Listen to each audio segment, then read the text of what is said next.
Imagine this. You're sitting in your office, staring at an email that just shattered your world. The subject line reads, "Notice of termination." Your heart pounds as you read the words, "non-essential personnel." That's what they called me. Me, after years of loyalty, after pouring my soul into that company. But little did they know that single email was the spark that would ignite a firestorm, costing them millions every single hour. How did it come to this? Let me take you back to the beginning, where trust was built on shaky ground, and betrayal was just a boardroom decision away.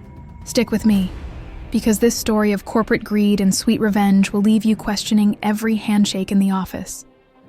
My name is Alex, and for over a decade I worked at Apex Global, one of the biggest tech conglomerates in the city. Picture a towering skyscraper downtown, all glass and steel, buzzing with ambitious suits chasing the next big deal.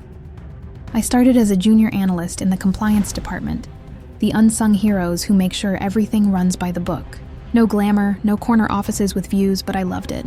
It felt like I was the guardian of integrity in a world full of shortcuts. Back then, the company was my life. I'd arrive early, coffee in hand, ready to dive into reports and audits. My boss, Mr. Harlan, was a sharp-dressed executive with a smile that could sell ice to Eskimos. "Alex, you're the backbone here," he'd say, clapping me on the shoulder during team meetings. I believed him. We all did. The team was like a family, late nights brainstorming over pizza, celebrating wins with high fives.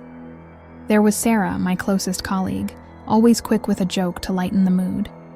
And Tom, the veteran who mentored me through my first big project. But beneath the surface, things weren't as shiny. Apex was growing fast, acquiring smaller companies left and right. Revenue skyrocketed, stocks soared, and bonuses flowed like water. I handled the financial audits, ensuring our books were clean for regulators. It was tedious work, cross-checking millions in transactions, but I took pride in it. One day, during a routine review, I noticed something off. A series of payments to offshore accounts that didn't add up. Probably just a glitch, I thought, but I flagged it anyway. Harlan dismissed it with a wave. "Don't worry, Alex, it's all above board. Focus on the big picture." That was the first crack. I pushed it aside, trusting the system. After all, why rock the boat when everything seemed perfect? Little did I know, those overlooked details were symptoms of a much deeper rot. As the months rolled on, the pressure mounted. Deadlines tightened, and whispers started in the hallways about cost-cutting. "They're streamlining," Sarah confided one lunch break. "Heard some departments might get hit." I laughed it off. "Not us, we're essential." Famous last words, right? The office culture shifted subtly. Meetings became tense, with Harlan dodging questions about budgets. I buried myself in work, hoping dedication would shield me. But doubt crept in. What if I was wrong? What if the company I loved was hiding something? These questions nagged at me, but I stayed silent, loyal to a fault. And then, the storm hit. It was a Friday afternoon, the kind where everyone's itching for the weekend. I was wrapping up a report when my phone buzzed. A meeting invite from HR. No details, just urgent discussion. My stomach twisted. Walking to the conference room, I passed colleagues who avoided my eyes. Inside, Harlan sat with a stern HR rep. "Alex, have a seat," he said, his voice flat. No warmth, no shoulder clap. They slid a folder across the table. "Due to restructuring, your position has been deemed non-essential." Non-essential? The word hit like a slap. I'd given them everything. Sacrificed weekends, missed family events. "What about my work?" "The audits?" I stammered. Harlan shrugged. "We'll outsource. It's business. That's all I was to them. A line item to cut." I left that room numb, packing my desk under watchful eyes. Sarah hugged me goodbye, tears in her eyes. "This isn't right," she whispered. Driving home, anger boiled up. How could they discard me like trash? But as I replayed the past year, those flagged payments flashed in my mind. Maybe this wasn't just cost-cutting. Maybe it was silencing a potential threat. That night, staring at the ceiling, a seed of revenge planted itself. They thought I was non-essential. I'd show them just how essential I really was. Let's rewind a bit further to understand how deep the roots of this betrayal went. You see, Apex wasn't always the behemoth it became. When I joined, it was a mid-sized firm with big dreams. I was fresh out of college, eager to prove myself. My first project was auditing a merger, and I caught a small error that saved us thousands. Harlan praised me publicly. Alex is our eagle eye. From then on, I climbed the ladder steadily. Life at Apex felt like a dream. Team building retreats in the mountains, where we'd share stories around campfires. I remember one night, Harlan opening up about his own struggles starting out. "Loyalty is everything," he said. I nodded, inspired. Sarah and I became inseparable work buddies. She'd cover for me when I was swamped, and I'd do the same. Tom taught me the ropes of regulatory compliance, emphasizing, "Always dot the I's, Alex. One slip, and it all crumbles." But growth brought changes. Acquisitions meant integrating new teams, and with them, new pressures. Our department expanded, but so did the workload. I started noticing discrepancies more often. Expenses labeled vaguely, contracts with unfamiliar vendors. Once I dug into a deal with a shell company in the Caymans. "This looks fishy," I told Sarah. She agreed, but when we brought it to Harlan, he shut us down. "It's vetted by legal." "Drop it!" His tone was sharper than usual. I should have seen the signs. The company parties grew lavish, yacht cruises, exotic vacations for execs. Meanwhile, rank and file like me got token raises. Whispers of insider trading floated, but no one dared speak up. Fear of retaliation kept mouths shut. I confided in Tom one day. "Something's off, right?" he sighed. "Kid, in corporate America, it's survival of the slickest. Keep your head down." Yet I couldn't. My role was to ensure compliance, and ignoring red flags ate at me. During a late-night session, I compiled a dossier of anomalies, over $50 million in questionable transfers over 2 years. I presented it to Harlan privately. This could trigger an audit if not fixed. He leaned back, eyes narrowing. "Appreciate the diligence, Alex. I'll handle it." Relief washed over me. I trusted him. Months passed without follow-up. The company announced record profits. Stocks hit all-time highs. I got a pat on the back, but no promotion. Then, the economy dipped, and talks of layoffs began. Harlan assured us, "The core team is safe." I believed him, focusing on my audits. But internally, tension built. Colleagues left voluntarily, sensing storm clouds. Sarah confided her worries about job security. "What if we're next?" I reassured her, "We've got each other's backs." Little did I know, the axe was already sharpened. In hindsight, my dossier probably marked me as a liability. They needed yes men, not watchdogs. As the firing loomed, I felt the shift. Fewer invites to meetings, sidelined on projects. But denial is powerful. I clung to hope until that fateful email. Now reflecting, I see how the foundation cracked long before. Trust eroded drop by drop, setting the stage for the ultimate betrayal. But from those ruins, my plan would rise. What would you do if your loyalty was repaid with a pink slip? For me, it was time to turn the tables. The days leading up to my termination were a whirlwind of unease, like the calm before a hurricane. I want you to feel the mounting pressure, the subtle shifts that screamed something was wrong, yet I ignored them. At Apex, the air thickened with secrecy. Hallway conversations hushed when I approached. Harlan, once approachable, now barked orders via email.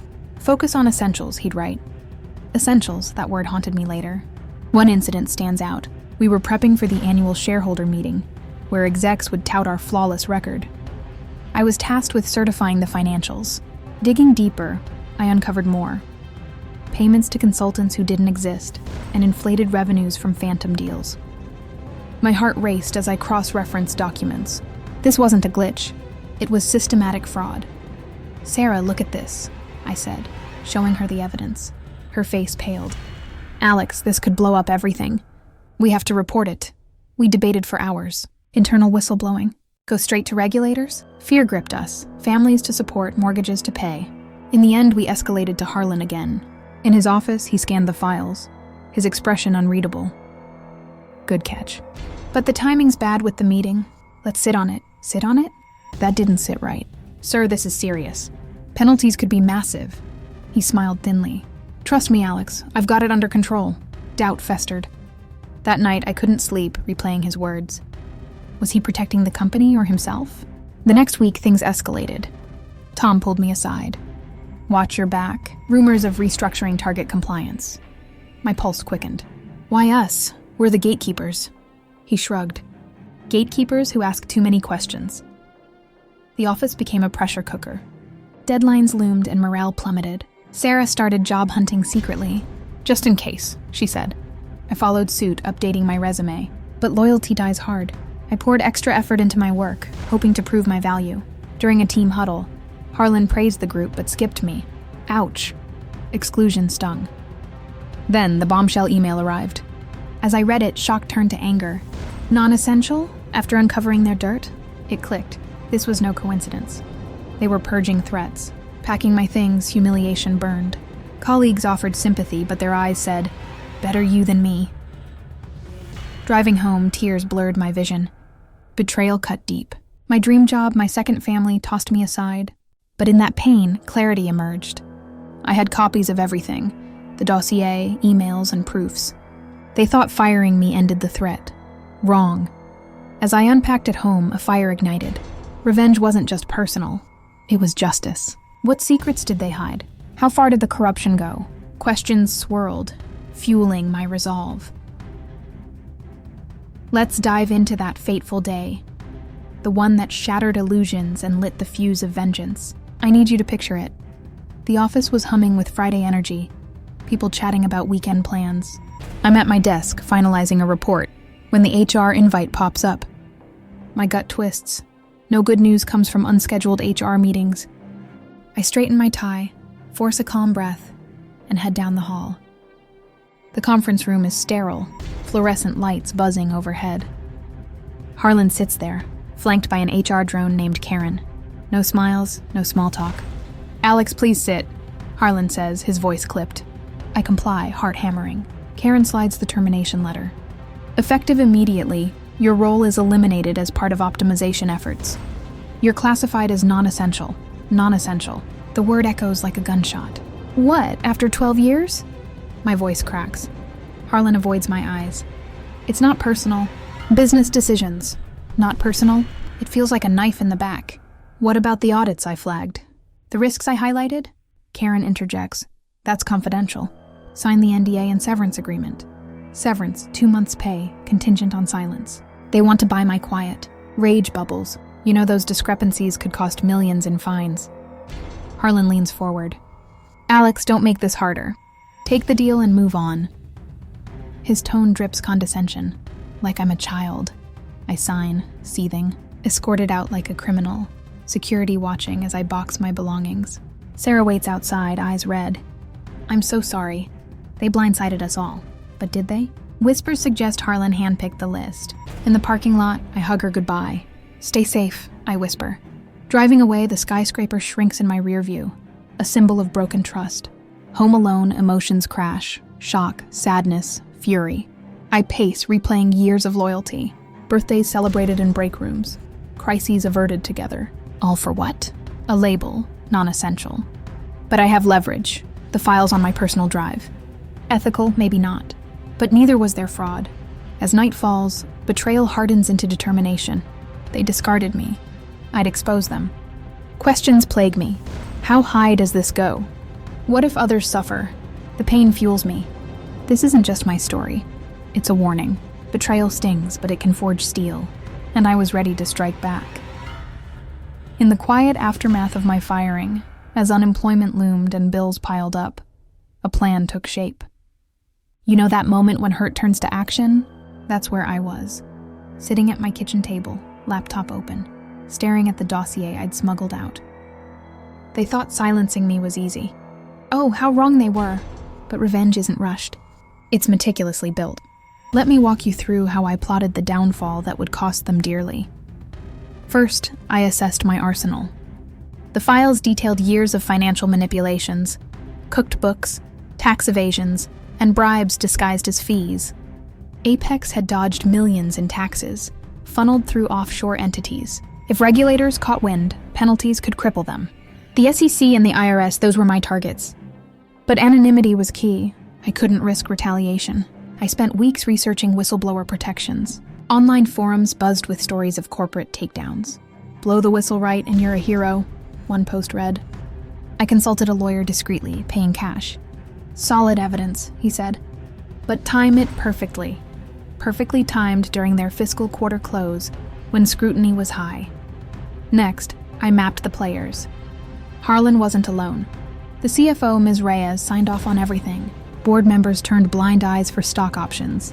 I gathered more intel, public filings and news articles hinting at investigations. One article mentioned a rival's audit woes. $3 million per hour in operational halts during probes. That number stuck. If I triggered a full audit, Apex's operations could grind to a halt, racking up losses. But emotion drove me too. Anger at Harlan's betrayal, sadness for lost friendships. Sarah texted occasionally, updating me on the office chaos. "They're outsourcing your work. Sloppy." It fueled me. I created anonymous accounts and leaked tidbits to journalists subtly, building buzz without tipping my hand. The plan crystallized: file a detailed report with the SEC attaching evidence. Time it for their earnings call. Watch the dominoes fall. Risks? Plenty. But justice outweighed fear. As I refined details, excitement mixed with nerves. What if it backfired? Would they trace it? Doubt nagged, but resolve won. This wasn't petty. It was accountability. Nights blurred into days of preparation.